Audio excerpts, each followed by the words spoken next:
Good morning, everyone. I wanted to send out a quick update about our community and our church and how we are serving during this time, and just kind of what that looks like and some possibilities for the future. And I also wanted to do a little bit of a follow-up from Sunday's message, and so wanted to send some encouragement your way from that. But first, I wanted to thank everyone's generosity, and either financial or with goods or supplies. It's been incredible to see what has come in and filled our worship area, ready to be deployed out to families or anyone in need in our community. So thank you so much for your generosity. And I wanted to say thank you to all of the workers and faculty staff at Stony Point North, and just allowing us to serve you. I wanted to say that those two things coupled together has given us a little bit more margin or ability to serve. And so we're actually going to try to adopt another elementary school in our area to have needs relayed in specifically from their community leaders, so that we can try to just expand our love and expand our serving area. So anyway, that's a praiseworthy thing. So wanted to thank everyone involved, and it's been a joy to be able to serve in that way. The second thing that I wanted to do was just to give a quick little bit of encouragement. I feel like the Lord gave me a word that I wanted to share.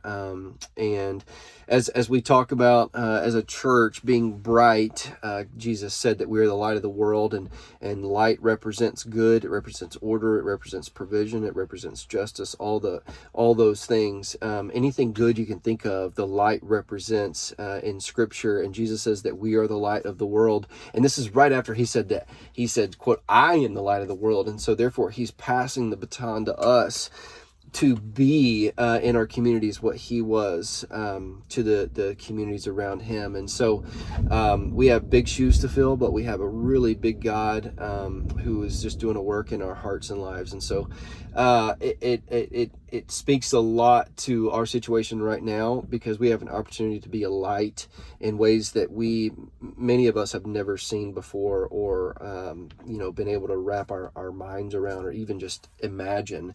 And so I hate the situation specifically, but I love the opportunities that it's giving us as a church. But in order to be the light, we have to deal with the light ourselves. In other words, when God allows a situation to happen, especially if it's negative, it just shines a light in a community or in a country or around the world, and it exposes a lot of things. And so this situation is it is exposing so many things in our lives that we didn't know were there. It is exposing a lot of, from an overview, is exposing our country's addiction to sports and entertainment. It is exposing many areas of our lives where we trust in things that don't really matter, or really are not that important. And if you want to kind of whittle that down to our lives individually, it exposes our relational issues with our spouse, because we have to spend more time together. It exposes our relational issues with our kids, because we spend more time together. It exposes our lack of trust in God, because right now we're having to actually deal with our trust in God in a really tangible way. It exposes sin in our lives, because it is just highlighted. And the enemy is always trying to use every situation in our lives to destroy us and bring death. He is always about trying to destroy us. But here's the deal, and here's the word. He always overplays his hand. So as we're trying to be the light, we have to deal with the light, meaning the light shining on us is exposing things in our lives, and we have an opportunity to be brighter, because God is purifying us through the situation, and specifically this one. But as that is taking place, man, it is hard because right now we're dealing with trust, confusion, chaos, fear. We're dealing with relational issues. We're dealing with our addiction to entertainment, our addiction to other things. We're dealing with so many things, and an enemy's just trying to destroy us. And he just always overplays his hand. And what I mean by that is he always takes it too far, because as he's being exposed in our lives, that is actually what God is wanting to happen, because he wants to renew and refresh and to make new and to purify. And so in 1 Corinthians 2 verses 8 and 9, you should read really the whole first section there of 1 Corinthians 2, but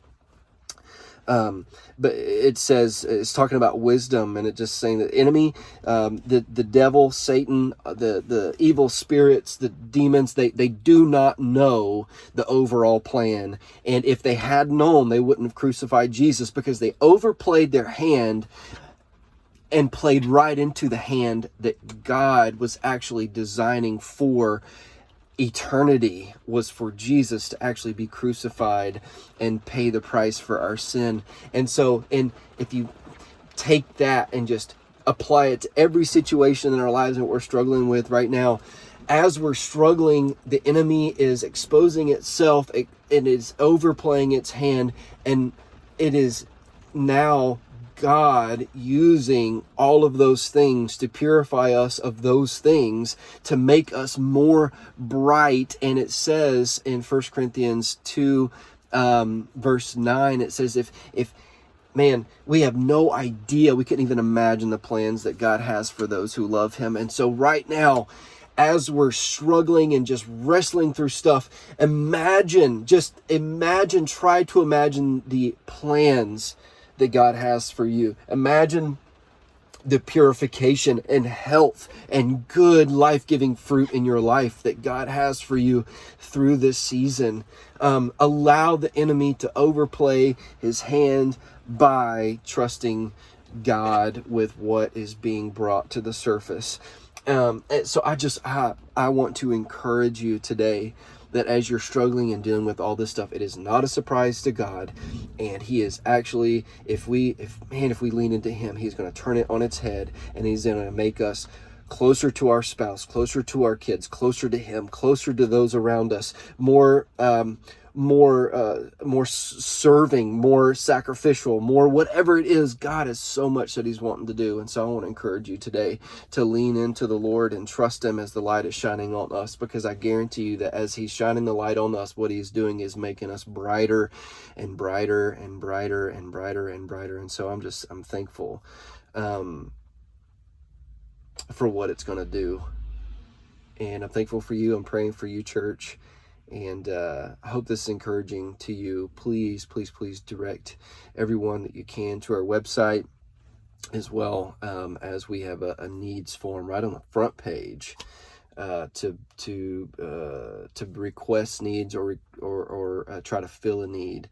Please direct everyone you can to it, so that we can just be as bright as we can as a church body. So share it, tell everyone about it. I hope you have a great Wednesday. I love you, and we will talk soon.